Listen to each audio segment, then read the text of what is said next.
এবার আসেন, ইবাদত কাকে বলে বুঝতে হবে না?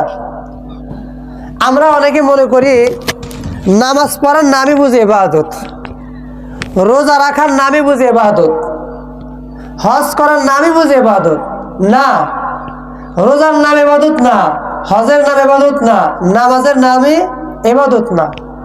ইবাদত হলো আরবি শব্দ, বাংলা অর্থ হলো মালিকের গোলামি করা।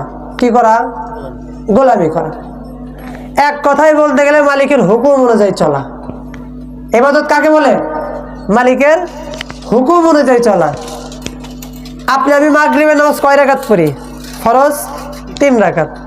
এখন যদি ওইখানে আমরা 1 রাকাত বাড়ায়া বেশি সওয়াবের আশায় 4 রাকাত পড়ি, নামাজ হবে?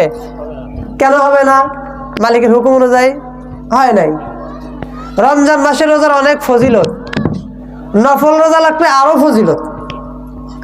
এখন যদি ঈদের দিন কোনো ব্যক্তি চিন্তা করে সবাই তো আনন্দ করতেছে, আমি আনন্দ করব না, আমি মালিকের সন্তুষ্টির জন্য রোজা রাখবো, বলেন সওয়াব হবে না গুনাহ হবে?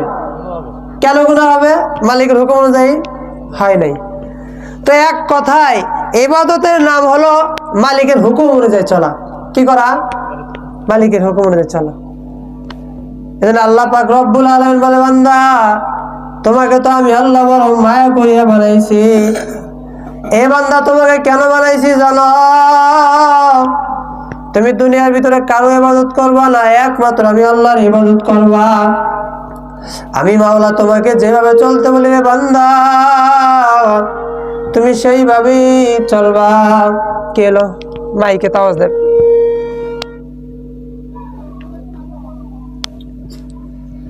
আল্লাহ আল্লাহ, সমস্যা হইতেছে, কথা বলে আওয়াজ আসে।